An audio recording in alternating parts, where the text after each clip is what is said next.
Mengapa Rasul Paulus meminta atau memerintahkan atau memohon dari orang-orang percaya di Korintus untuk memberi dan memberi dengan murah hati? Walau mereka memiliki kelebihan dalam banyak hal. Dan mengapa mereka tidak memberi banyak? Rasul Paulus menuliskan bagi mereka daftar hak-hak istimewa yang telah Tuhan berikan kepada mereka. Ini adalah hal yang menggembirakan dan membuat Rasul Paulus bersukacita. Namun ia memberitahu mereka bahwa ada kelimpahan dalam kehidupan rohani mereka dan dalam pengetahuan yang Tuhan berikan pada mereka. Jika kita kembali pada surat yang pertama, kita temukan dua hal, perkataan dan pengetahuan. Dalam surat kedua ini hal-hal bertambah banyak.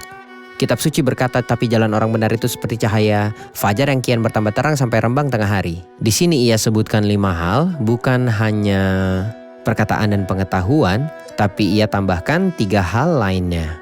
Ketekunan, kasih, dan juga iman.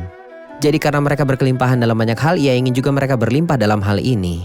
Seperti yang Anda tanyakan, mengapa kita siap untuk berkelimpahan dalam hal-hal ini tapi tidak dalam hal uang?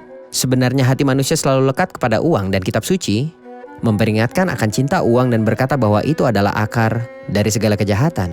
Ia berbicara tentang hal-hal lain seperti perkataan dan dalam surat pertama ia berbicara tentang karunia berbahasa roh. Ia berkata bahwa adalah baik untuk berlimpah dalam hal-hal ini tetapi ia ingin mereka untuk berlimpah juga dalam hal memberi. Saya dapat melihat dalam kata berlimpah di sini bahwa ia tidak sedang menentukan satu persentase tertentu. Ia tidak menyuruh mereka untuk memberi persepuluhan. Walau tidak salah ketika dikatakan bahwa kita harus kembalikan persepuluhan. Tapi ia berkata di sini ia ingin mereka berlimpah dalam hal ini. Bukan sebuah perintah dari Rasul Paulus. Karena jika itu adalah sebuah perintah, hal itu akan berubah menjadi satu tekanan atau paksaan. Tetapi ia ingin mereka memberi dengan murah hati dan dengan kasih. Ia ingin mereka berlimpah dalam karunia ini. Oke, apakah memberi adalah sebuah perintah atau kewajiban bagi orang Kristen? Bukan, jika harus memilih kita akan menganggap sebuah perintah bukan sebuah kewajiban. Itu adalah sebuah perintah di mana kita menunjukkan lewat hal itu kasih kepada orang-orang lain. Baik. Saudara Ishak, Rasul Paulus selalu memberikan sebuah contoh saat ia menasihati agar dapat memotivasi para pendengarnya untuk dapat menanggapi pesannya. Apakah contoh yang ia buat bagi mereka dalam hal memberi?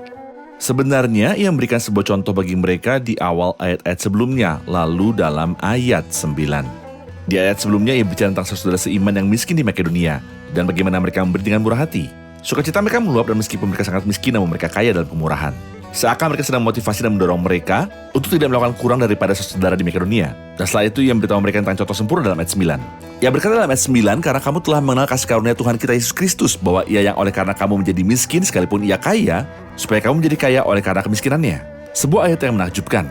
Tuhan Yesus punya kasih karunia yang besar yang telah membuatnya menjadi miskin. Kristus menjadi miskin secara finansial, iya. Ia turun ke bumi dan ia dibandingkan di sebuah palungan dan sesudah itu ia hidup di Zarat Galilea yang dipandang hina oleh manusia.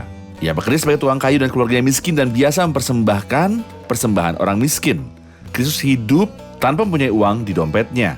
Ia tidak punya sedinar pun. Ia berkata kepada mereka, bawalah kemari uang untuk membayar pajak. Ia menjadi miskin namun ia kaya. Orang yang terkaya di atas bumi adalah Tuhan Yesus tentunya. Ia adalah Raja di surga dan di bumi. Walau ia kaya, ia menjadi miskin. Tidak hanya ia jadi miskin secara finansial, tapi ia juga menjadi miskin secara moral dan psikologis dalam kerendahan hatiannya. Namun di sini ia sedang berbicara tentang konteks material. Ia memberitahu mereka bahwa ia menjadi miskin. Tapi mengapa? Supaya kamu menjadi kaya oleh karena kemiskinannya. Jadi ia ingin beritahu mereka bahwa mereka seharusnya tidak menjadi miskin, tapi berpartisipasi dalam kasih karunia untuk memberi. Pembicaraan yang bagus sekali. Ia sedang memotivasi orang-orang percaya serta memberi sebuah contoh bagi mereka. Kristus mempengaruhi saya sebagai contoh di dalam segala hal. Benar. Ketika ia ingin mengajar mereka tentang kasih, ia memberitahu mereka tentang Dia yang mengasihi tanpa batas. Ketika ingin mengajarkan tentang memberi, ia memberitahu mereka tentang Dia yang memberi tanpa batas. Yang memberikan dirinya sendiri. Adakah yang seperti Kristus di muka bumi? Tidaklah mungkin. Di antara para nabi, rasul, atau orang kudus? Seseorang mungkin lahir miskin, saudara ayat, dan ia dapat terus menjalani hidupnya seperti itu. Namun yang tersulit adalah seseorang menjadi miskin setelah ia pernah kaya. Kristus telah menerima itu dengan rela, itu bukan dipaksakan padanya.